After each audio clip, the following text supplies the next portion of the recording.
इतनी तकलीफ हुई कि मेरा रोंगटा पुकार पुकार कर कह रहा था कि क्या हो गया इन लोगों को जो 14.5 करोड़ है 5 को नहीं जिता सकते। अपनी मस्जिद को बचाने के लिए, दरगाहों को बचाने के लिए, खानखाओं को बचाने के लिए तुम कब तक लड़ोगे बताओ मेरे को। अरे मैं खराब हूं तो खत्म कर दो मुझे, हटा दो मुझे, दुनिया से निकाल दो, मगर तुम तो कायद बनो, तुम इत्तेहाद पैदा करो। कब तक तुम इस डर में रहोगे वो जीतेगा ये जीतेगा। अरे कोई भी जीते उसको तुम्हारी मस्जिद से क्या मतलब, कोई भी जीते उसको तुम्हारी शनाख्त से क्या मतलब, कोई भी जीते वो तुमको क्या इंसाफ करेगा। इंसाफ तुमको करना पड़ेगा अपने लिए, आने वाली नस्लों के लिए। मगर तुम ये समझ रहे हो नहीं नहीं वो दूसरा ठाकरे है ये अच्छा है। कौन क्या किए बताओ आपको। मेरे भाई ये जो तकालीफ हम आज उठा रहे हैं ना, biggest minority of the country हम है जरूर हैं। हमने इस मुल्क की आजादी की लड़ाई 1810-20 में शुरू की, जब ये संघ परिवार के लट लेकर फिराने वाले नहीं थे। हमारे उलमाओं ने शुरू की थी, अपनी जानों को कुर्बान कर दिया। वो मौलाना आजाद के बारे में यह कहा गया कि इनको मंत्री नहीं बनाना चाहिए।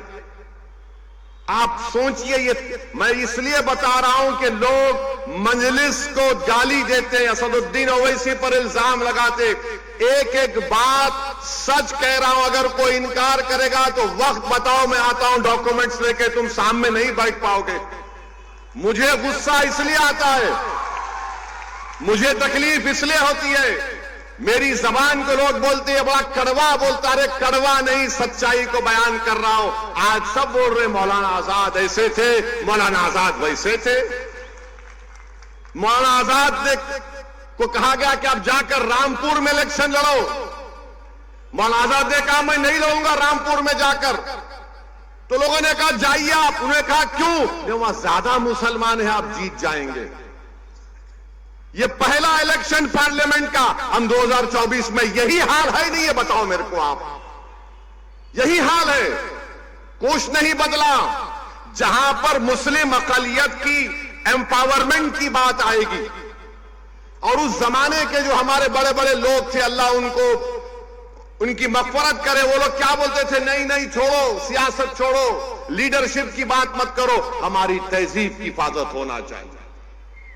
आज मैं आपसे कह रहा हूं, तुम्हारी तहजीब की हिफाजत, तुम्हारे इबादतगाहों की हिफाजत, तुम्हारी शनाख्त की हिफाजत, तुम जिस तरह जिंदगी गुजारना चाह रहे हो उसकी हिफाजत, तुम्हारे औलाद का मुस्तकबिल, इसका ताल्लुक सियासी ताकत से है, सियासी नुमाइंदगी से है। अगर तुम्हारे पास सियासी ताकत नहीं होगी, तुम्हारे पास तुम्हारा कोई सियासी नुमाइंदा नहीं रहेगा, ना तुम्हारी तहजीब बचेगी, ना तुम्हारी इबादत गाहें बचेंगी, ना तुम्हारी शनाख्त बचेगी। ये उस वक्त की बात कर रहा हूं मैं आपको, 1947 की बात कर रहा हूं। मौलाना आजाद क्या लेकर गए इस दुनिया से, बताओ। जो लोग आज मुझे गाली देते ये बात सच है या नहीं है बताओ। मेरे अजीज दोस्तों और बुजुर्गों, लोग बोलते नहीं नहीं, मुस्लिम अकलियत अगर पॉलिटिकल लीडरशिप को बनाएगी तो देश के हित में नहीं है। अरे जालिमों, देश के हित में है मुस्लिम लीडरशिप। हर समुदाय का लीडरशिप होगा, मराठाओं का होगा, दंगरों का होगा, सब समाज का होगा, मराठाओं का होगा। मगर जब मुस्लिम एम्पावरमेंट की बात है, नहीं नहीं नहीं नहीं, ये ठीक नहीं है। क्यों ठीक नहीं है? क्योंकि तुम हमेशा सरेंडर कर जाओ, सरेंडर कर जाओ, सबमिशन जो बोलते अंग्रेजी में। मेरे भाई, सरेंडर और सबमिशन से काम नहीं होता, आपको एक एजेंसी की जरूरत है, और वो एजेंसी का रूप आज मजलिस इत्तेहादुल मुस्लिमीन निभा रही है पूरे भारत की जमहूरियत में। इसीलिए नफरत करते, इसीलिए पसंद नहीं करते। अरे वो आजाद के बारे में तुमने क्या किया, जिसको नेहरू बोलते थे ये हमारे अमीर कारवान है, और उसी अमीर कारवान को कांग्रेस की सदारत से हटा दिए। अमीर कारवान बोलते थे जवाहरलाल नेहरू। उस जमाने में किसी की हिम्मत नहीं थी, मगर आजाद से ये कर दिए। अब मोदी का जमाना है, ये वो वजीर आजम है, और भी ऐसे दुम छल्ले हैं जो बोलते नहीं नहीं ऐसा नहीं, ऐसा हो जाएगा, फिक्र की कोई बात नहीं। याद रखो, जो 70 साल पहले गलती हमारे बुजुर्गों ने की थी, अगर वो सियासी लीडरशिप को बना देते तो आज हमको आरक्षण भी मिलता, आज हमारी सियासी क़यादत भी होती, हम जेलों में नहीं बाहर होते। आज हमारे नौजवान जेलों में सड़ रहे हैं, कोई पूछने वाला नहीं है।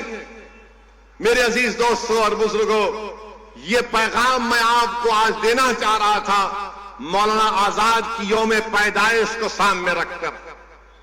मौलाना आजाद की बहुत सी बातें हैं, जब किसी और वक्त पे इंशाअल्लाह बोलूंगा मैं, मगर इतना तो बोलूंगा कि सियासी लीडरशिप को बनाओ। मौलाना आजाद को लोग मजबूर कर दिए थे, सरजमीन दखन पर पुलिस एक्शन हुआ।